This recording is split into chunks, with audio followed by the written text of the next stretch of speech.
16 বছর পর জাতীয় নির্বাচনে পর্যবেক্ষক পাঠাবে ইউরোপীয় ইউনিয়ন। স্বচ্ছ ভোট আয়োজনে বডি অন ক্যামেরা কেনার নির্দেশ প্রধান উপদেষ্টার।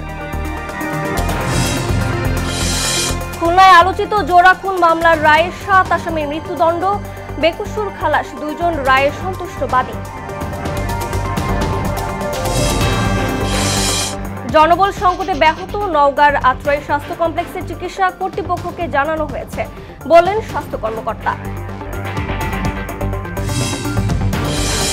এবং প্রশান্ত মহাসাগরীয় নৌযানে মার্কিন হামলায় নিহত 14 নাবিক। এই হত্যাকাণ্ডকে বিচার বহির্ভূত ও আন্তর্জাতিক আইনের লঙ্ঘন বলছেন মানবাধিকার কর্মীরা।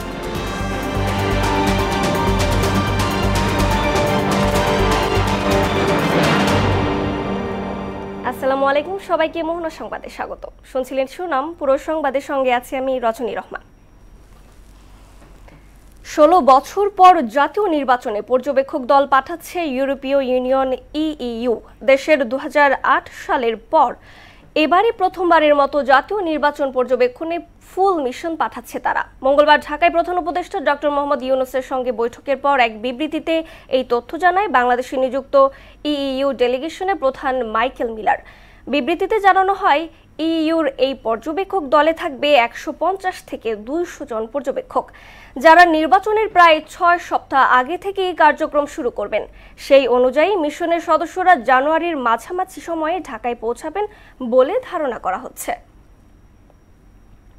নির্বাচনের স্বচ্ছতা নিশ্চিতে দ্রুত বডি অন ক্যামেরা কেনার নির্দেশ দিয়েছেন প্রধান উপদেষ্টা। আগামী জাতীয় নির্বাচনকে স্বচ্ছ, শান্তিপূর্ণ ও নিরাপদ রাখার লক্ষ্যে আইন শৃঙ্খলা বাহিনীর জন্য দ্রুততার সঙ্গে পর্যাপ্ত সংখ্যক এই ক্যামেরা ক্রয়ের নির্দেশ দিয়েছেন প্রফেসর ডক্টর মোহাম্মদ ইউনূস। মঙ্গলবার রাষ্ট্রীয় অতিথি ভবন যমুনায় অনুষ্ঠিত এক বৈঠকে তিনি এই নির্দেশনা দেন। প্রধান উপদেষ্টা বলেন, সুষ্ঠু ও শান্তিপূর্ণ নির্বাচন আয়োজনের জন্য সম্ভাব্য সব প্রস্তুতি দ্রুততার সঙ্গে সম্পন্ন করতে হবে। ভোটারদের মধ্যে এমন আস্থা তৈরি করতে হবে যাতে তারা অনুভব করেন যে নির্বাচনের জন্য অনুকূল ও নিরাপদ পরিবেশ বিদ্যমান। খুলনায় জোড়া খুনের মামলায় 7 জনের মৃত্যুদণ্ড দিয়েছেন আদালত। একই সঙ্গে তাদের প্রত্যেককে 50,000 টাকা করে জরিমানা করা হয়েছে। মঙ্গলবার খুলনার অতিরিক্ত মহানগর দায়রা জজ প্রথম আদালতের বিচারক সুমি আহমেদ এই রায় ঘোষণা করেন। রায়ের বিষয়টি নিশ্চিত করেন রাষ্ট্রপক্ষের আইনজীবী ফারহানা হক। আদালত সূত্রে জানা যায়, 2009 সালের 3 জানুয়ারি নগরীর দৌলতপুরের দেয়ানা সবুজ সংঘ মাঠের কাছে সন্ত্রাসীরা গুলি করে ও কুপিয়ে পারভেজ হাওলাদার নামের এক ব্যক্তিকে হত্যা করে। পারভেজকে বাঁচাতে গেলে এলাকাবাসীর উপর গুলি চালায় সন্ত্রাসীরা। এই সময় সুপর্ণা সাহা সহ বেশ কয়েকজন গুলিবিদ্ধ হন। জাতীয় নির্বাচনের দিন অথবা আগেই গণভোট আয়োজনের সুপারিশ করেছে জাতীয় ঐকমত্য কমিশন। এক্ষেত্রে দ্রুত ইসির সঙ্গে আলোচনায় বসতে সরকারকে তাগিদ দিয়েছেন ঐকমত্য কমিশন সহ সভাপতি অধ্যাপক আলী রিয়াজ। এর আগে জুলাই সনদ বাস্তবায়নের সুপারিশ প্রধান উপদেষ্টার কাছে জমা দেওয়া হয়। এ সময় ডক্টর ইউনূস বলেন, সনদ বাস্তবায়ন হলে জাতি অতীত থেকে বেরিয়ে আসতে পারবে। আরও জানাচ্ছেন সুরাইয়া মুন্নি। জুলাই সনদ স্বাক্ষরের 12 দিন পর এর বাস্তবায়ন প্রক্রিয়ার সুপারিশ প্রধান উপদেষ্টা অধ্যাপক মোহাম্মদ ইউনূসের কাছে জমা দেয় ঐকমত্য কমিশন। সনদের আইনি ভিত্তির জন্য বিশেষ আদেশ এবং গণভোটের আয়োজনের প্রস্তাব করা হয়েছে। মঙ্গলবার দুপুরে রাষ্ট্রীয় অতিথি ভবন যমুনায় সনদ বাস্তবায়নের সুপারিশমালা প্রধান উপদেষ্টা অধ্যাপক মোহাম্মদ ইউনূসের কাছে হস্তান্তর করেন ঐকমত্য কমিশনের সদস্যরা। এ সময় ডক্টর ইউনূস বলেন, অতীতের বিভীষিকা থেকে বেরিয়ে আসতে জুলাই সনদ গুরুত্বপূর্ণ ভূমিকা রাখবে। ঐতিহাসিক পরিবর্তন, সেটা তাদের বাস্তবায়নের প্রক্রিয়াটা যদি আমরা সঠিকভাবে পালন করতে পারি, কাছে এগিয়ে নিয়ে যেতে পারি, তাহলে বাংলাদেশ অতীত থেকে মুক্ত হয়ে যাবে। এটি হলো আমরা সেই অতীত থেকে মুক্ত হতে চাই, নতুন ভাবে বাংলাদেশ গড়ার কাছে। সুপারিশ হস্তান্তর শেষে এই বিষয়ে ফরেন সার্ভিস একাডেমিতে ব্রিফ করেন ঐকমত্য কমিশনের সহসভাপতি আলী রিয়াজ। তিনি বলেন, জুলাই সনদ বাস্তবায়নের জন্য সংবিধানের সঙ্গে জড়িত 48টি বিষয়ে আদেশ জারি করা হবে। তার অধীনেই হবে গণভোট। তবে গণভোটের বিষয়ে সুনির্দিষ্ট দিন নির্ধারণ করে দেওয়া হয়নি। আদেশের তফসিলে যে 48টি বিষয় আছে, সেগুলো অন্তর্বর্তী সরকার সেগুলোকে বিল আকারে প্রস্তুত করেও জনগণের সামনে উপস্থাপন করতে পারেন। যখন বিল হিসাবে উপস্থাপিত হবে এবং গণভোটের মধ্য দিয়ে যদি জনগণের সম্মতি লাভ করা যায় তবে ওই বিলটি সংবিধান সংস্কার পরিষদের কাজে সহযোগিতা করবে। অধ্যাপক আলী রিয়াজ বলেন, আগামী নির্বাচিত সংসদ প্রথম 9 মাস সংবিধান সংস্কার পরিষদ হিসেবে দায়িত্ব পালন করবে। এক্ষেত্রে 2টি বিকল্প প্রস্তাবও দিয়েছে কমিশন। সংবিধান সংস্কার পরিষদ 270 দিনের মধ্যে তাদের দায়িত্ব সম্পাদন করতে না পারেন তাহলে গণভোটে পাশ হওয়া বিলটি স্বয়ংক্রিয়ভাবে অর্থাৎ আপনা-আপনি সংবিধানের সংশ্লিষ্ট অনুচ্ছেদগুলোকে প্রতিস্থাপন করবে। সনদ বাস্তবায়নের প্রক্রিয়া দ্রুত করার আহ্বান জানান ঐকমত্য কমিশনের সহসভাপতি। যত দ্রুততার সঙ্গে সম্ভব যেন তারা এই বাস্তবায়ন প্রক্রিয়ার সূচনা করে। সুরাইয়া মুন্নি, মোহনা সংবাদ, ঢাকা। ঐকমত্য কমিশন সুপারিশের মাধ্যমে জাতীয় অনৈক্য তৈরি করছে বলে মন্তব্য করেছেন বিএনপির স্থায়ী কমিটির সদস্য সালাউদ্দিন আহমেদ। তবে আলোচনার মাধ্যমে অন্তর্বর্তী সরকারের অধীনে ফেব্রুয়ারিতে নির্বাচন হবে বলেও প্রত্যাশা জানান তিনি।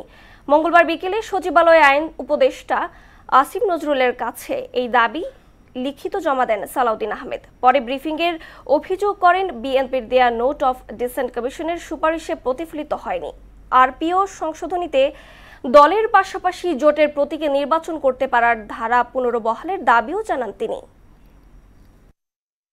আরপিওর 20 ধারার এক উপধারাতে একটা সংশোধনী কয়েকদিন আগে এই ক্যাবিনেটে ডিসকাসড হয়েছে এবং সেটা অনুমোদন হয়েছে বলে আমরা জেনেছি। আগের মতো আইনটা যাতে বহাল থাকে সেই জন্য আমরা আবেদন করেছি। সেই কাগজটা আমি অফিসিয়ালি আজকে চিঠিটা দিয়েছি। জাতীয় ঐকমত্য কমিশনকে আমরা ধন্যবাদ না দিয়ে উপায় নেই। কেন ধন্যবাদ দিচ্ছি? যে অবশেষে তারা তাদের প্রক্রিয়া কার্যক্রম সমাপ্ত করতে পেরেছেন। দ্বিতীয়বার ধন্যবাদ দিচ্ছি যে তারা জাতীয় ঐকমত্য প্রতিষ্ঠার বদলে জাতীয় অনৈক্য প্রতিষ্ঠার একটা প্রচেষ্টা গ্রহণ করেছেন। জাতীয় নির্বাচনের আগে গণভোট চেয়ে প্রধান নির্বাচন কমিশনারকে চিঠি দিয়েছে বাংলাদেশ জামায়াত ইসলামী। দলীয় প্রতীকে জোটের নির্বাচনের প্রস্তাবনাকে অশনি সংকেত হিসেবে দেখছে দলটি। মঙ্গলবার দুপুরে নির্বাচন ভবনে সিএসসি সহ পুরো কমিশনের সঙ্গে বৈঠক শেষে জামায়াত ইসলামের সেক্রেটারি জেনারেল মিয়া গোলাম পরওয়ার এসব কথা বলেন। ইসি সচিবালয়ের কর্মকর্তাদের রিটার্নিং কর্মকর্তার দায়িত্ব দেওয়ার প্রস্তাবও দিয়েছে দলটি। এমআর আসাদের রিপোর্ট।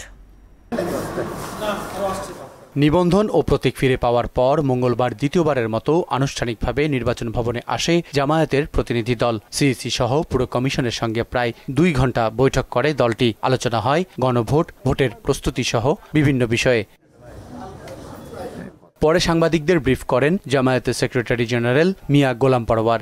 জানান, নভেম্বরের মধ্যে গণভোটের দাবি সহ 18 দফা লিখিত প্রস্তাবনা দেয়া হয়েছে। গণভোটকে জাতীয় নির্বাচনের আগে করতে হবে এবং সেটা আগামী নভেম্বরেই এই নির্বাচনটা সম্পন্ন করতে হবে। কারণ জুলাই জাতীয় সনদে যে সমস্ত বিদ্যমান রাষ্ট্র কাঠামোকে পরিবর্তন করে যে সংস্কারগুলোর ব্যাপারে আমরা ঐক্যমত হয়েছি, জাতিকে তো সেটা জানতে হবে। জানার পরেই না তারা হা না ভোট দেবে। তো সেটা যদি একই দিনে ভোট হয় তো ভোটাররা তো জানতে পারলো না।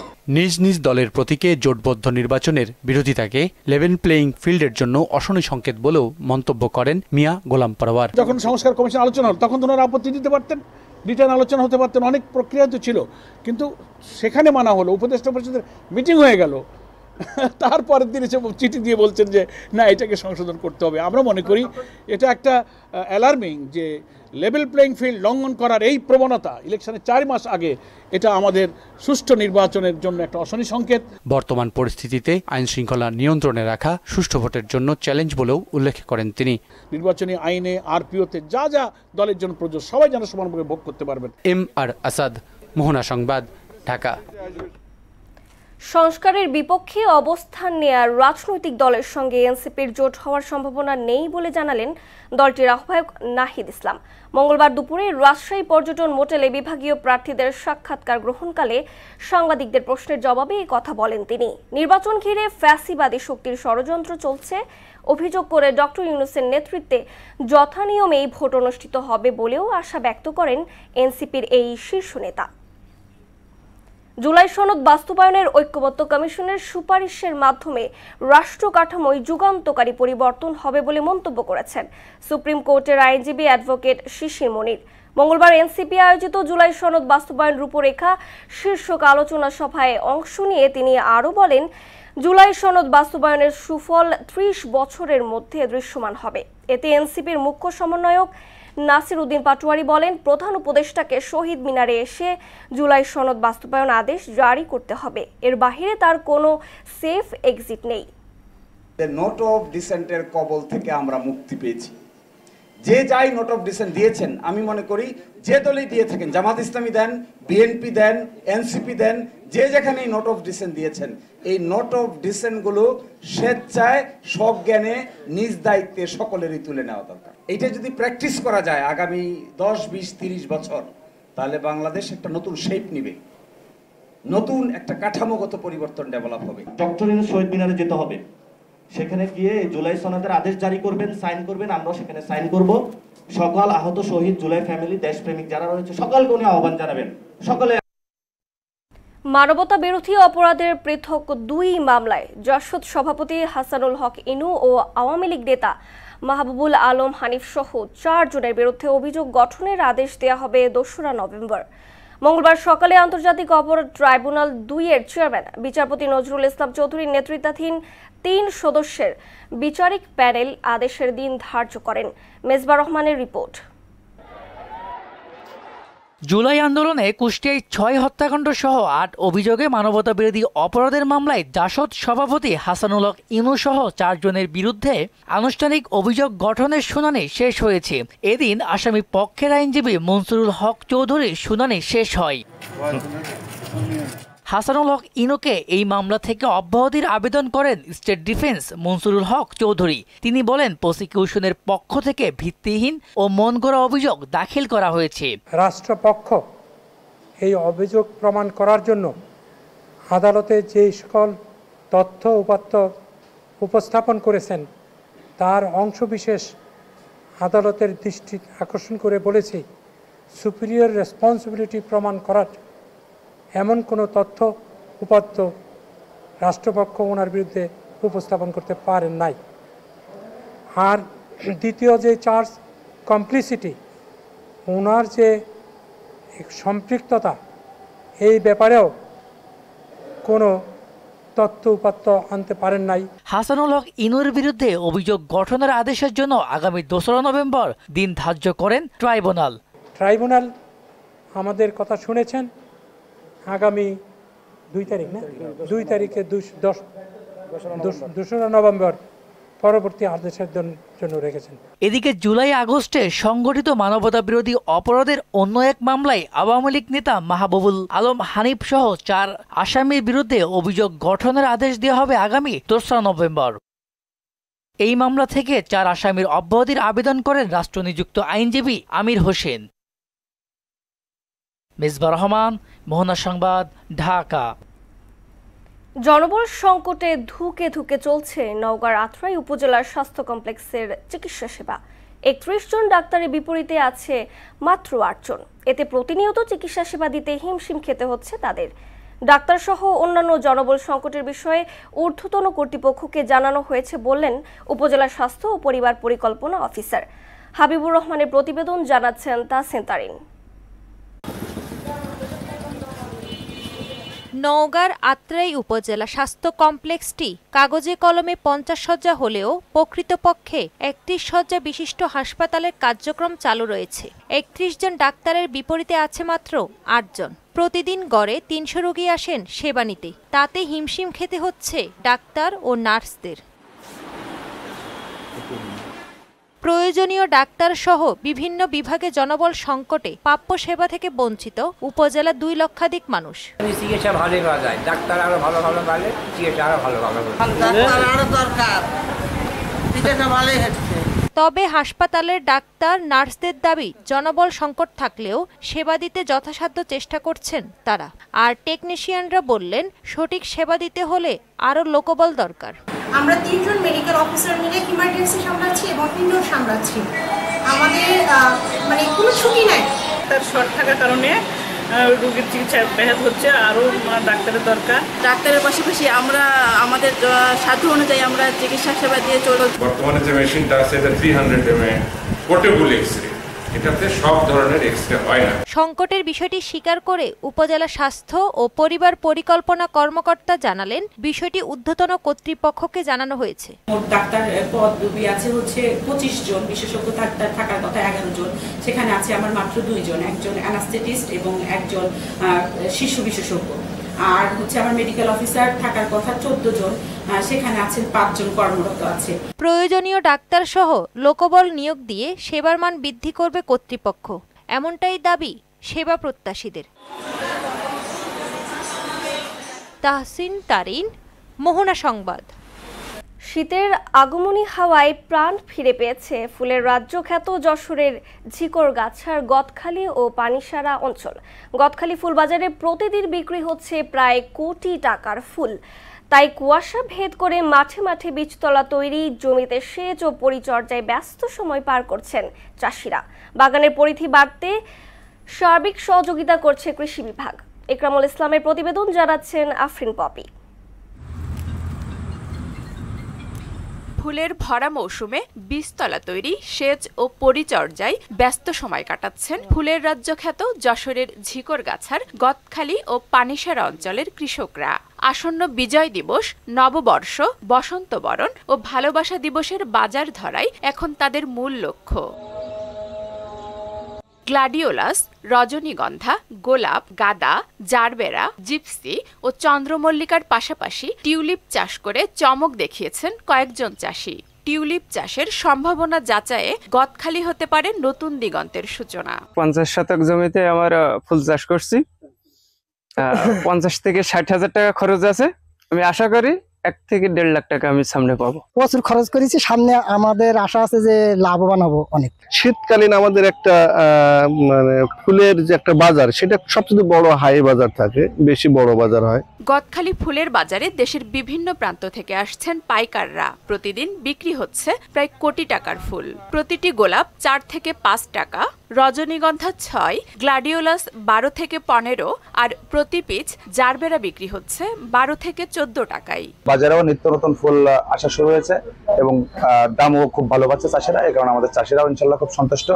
আর আমাদেরও টার্গেট এবার সিজনে আমাদের কয়েকটা অনুষ্ঠানকে কেন্দ্র করে ইনশাল্লাহ আমরা, গতবারও আমাদের 100 কোটি টার্গেট ছিল, যেহেতু নতুন নতুন চাষ হচ্ছে, ফুলের চাষ বৃদ্ধি হচ্ছে, যার কারণে আমাদের টার্গেটটা এবার একটু বেশি। আর ফুল চাষীদের সার্বিক সহায়তা প্রদান করছে কৃষি বিভাগ। ফুল চাষের সাথে প্রায় 6,000 কৃষক জড়িত এবং প্রায় 50,000 শ্রমিক জড়িত, এবং এই ফুলের বাজার প্রায় 150 কোটি টাকার মতো ফুলের বাজার রয়েছে। তো আমরা কৃষি বিভাগের পক্ষ থেকে আমাদের ফুল চাষী ভাইদেরকে সার্বিক পরামর্শ প্রদান করে আসছি। যশোরে প্রায় 7,000 ফুল চাষী 12 শতাধিক হেক্টর জমিতে ফুল চাষ করেন। দেশের মোট ফুলের চাহিদার প্রায় 70% সরবরাহ হয় এখান থেকে। আফরিন পপি, মোহনা সংবাদ। এবার সারা দেশে অনুষ্ঠিত সভা সমাবেশ নিয়ে প্রতিনিধিদের তথ্যচিত্রে ডেস্ক রিপোর্ট। উপকূলীয় নদ নদীতে চায়না দুয়ারি জাল সহ ক্ষতিকর মাছ ধরার জাল নিষিদ্ধের দাবিতে সাতক্ষীরার শ্যামনগরে মানববন্ধন অনুষ্ঠিত হয়েছে। ময়মনসিংহে বিভাগীয় কমিশনার ও সিটি প্রশাসক টাইফয়েড টিকাদান কেন্দ্র পরিদর্শন করেছেন। জয়পুরহাটে বিএডিসি বীজ ডিলারদের সার ডিলার হিসেবে নিবন্ধনের দাবিতে মানববন্ধন অনুষ্ঠিত হয়েছে। বরিশালের হিজলায় যুবদলের প্রতিষ্ঠা বার্ষিকী উপলক্ষে র্যালি ও আলোচনা সভা অনুষ্ঠিত হয়েছে। ময়মনসিংহের ভালুকাতেও যুবদলের ৪৭তম প্রতিষ্ঠা বার্ষিকীতে বর্ণাঢ্য র্যালি অনুষ্ঠিত হয়েছে। দিনাজপুরের বিরলে যুবদলের ৪৭তম প্রতিষ্ঠা বার্ষিকী উপলক্ষে বর্ণাঢ্য র্যালি ও আলোচনা সভা অনুষ্ঠিত হয়েছে। বর্ণাঢ্য র্যালি ও সমাবেশের মধ্য দিয়ে কুষ্টিয়ার কুমারখালীতে পালিত হয়েছে যুবদলের ৪৭তম প্রতিষ্ঠা বার্ষিকী। রাজবাড়ীর গোয়ালন্দে যুবদলের ৪৭তম প্রতিষ্ঠা বার্ষিকী উপলক্ষে র্যালি ও আলোচনা সভা অনুষ্ঠিত হয়েছে। গাজীপুরের কালিয়াকৈরের পূর্ব চন্দরা স্পোর্টিং ক্লাবের উদ্যোগে টেপবল বিপিএল ২০২৫ টুর্নামেন্টের উদ্বোধনী অনুষ্ঠান হয়েছে। খাগড়াছড়ির লক্ষ্মীছড়িতে সেনা ক্যাম্প স্থাপনে বাধা দেওয়ার প্রতিবাদে সাংবাদিক সম্মেলন করেছে পার্বত্য চট্টগ্রাম নাগরিক পরিষদ। যুবদলের ৪৭তম প্রতিষ্ঠা বার্ষিকী উপলক্ষে সুনামগঞ্জে র্যালি ও আলোচনা সভা অনুষ্ঠিত হয়েছে। সিরাজগঞ্জের উল্লাপাড়ায় যুবদলের ৪৭তম প্রতিষ্ঠা বার্ষিকী উপলক্ষে বর্ণাঢ্য র্যালি ও আলোচনা সভা অনুষ্ঠিত হয়েছে। ব্রাহ্মণবাড়িয়ার আশুগঞ্জেও যুবদলের ৪৭তম প্রতিষ্ঠাবার্ষিকী উপলক্ষে বর্ণাঢ্য র্যালি অনুষ্ঠিত হয়েছে। যুবদলের ৪৭তম প্রতিষ্ঠাবার্ষিকী উপলক্ষে ময়মনসিংহের ফুলবাড়িয়া উপজেলা ও পৌর যুবদলের উদ্যোগে আনন্দ র্যালি ও সমাবেশ অনুষ্ঠিত হয়েছে। ব্রাহ্মণবাড়িয়ার কসবায় যুবদলের ৪৭তম প্রতিষ্ঠাবার্ষিকী উপলক্ষে র্যালি ও আলোচনা সভা অনুষ্ঠিত হয়েছে। নানা আয়োজনে টাঙ্গাইলের ঘাটাইলে যুবদলের ৪৭তম প্রতিষ্ঠাবার্ষিকী পালিত হয়েছে। কিভাবে অত্যাচার করে আফরিন পপি, মোহনা সংবাদ। দর্শক, এই পর্যায়ে জানিয়ে দিচ্ছি আজকের সংবাদপত্রের গুরুত্বপূর্ণ শিরোনাম।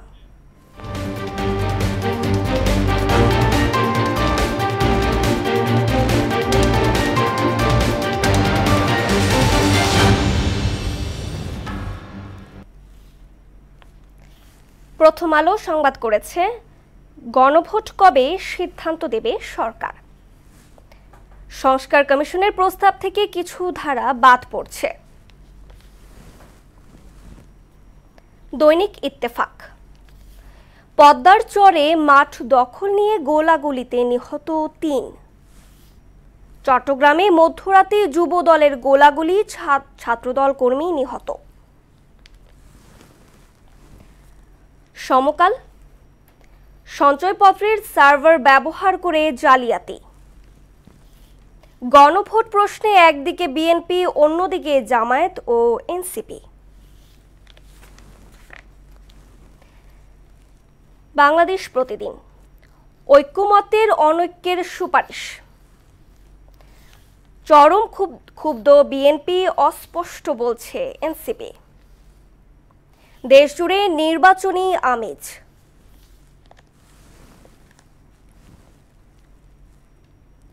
যুগান্তর, দুবাই লন্ডনের সাবেক মন্ত্রী জাভেদের ৫৯৭ বাড়ি। পিআর পদ্ধতিতে উচ্চ কক্ষ। প্রার্থীদের দ্বন্দ্বের পারদ শূন্যে নামতে পারে।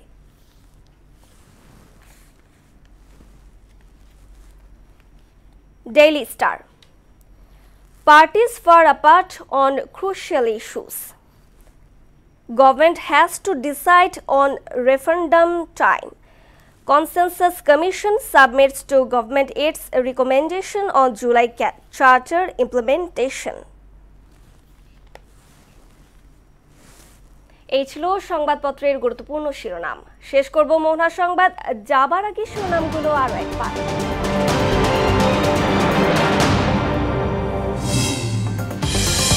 16 বছর পর জাতীয় নির্বাচনে পর্যবেক্ষক পাঠাবে ইউরোপীয় ইউনিয়ন। স্বচ্ছ ভোট আয়োজনে বডি অন ক্যামেরা কেনা নির্দেশ প্রধান উপদেষ্টার।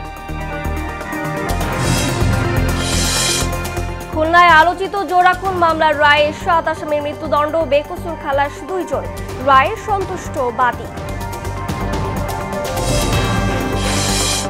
জনবল সংকটে ব্যাহত নওগাঁর আত্রাই স্বাস্থ্য কমপ্লেক্সের চিকিৎসা কর্তৃপক্ষকে জানানো হয়েছে, বললেন স্বাস্থ্য কর্মকর্তা।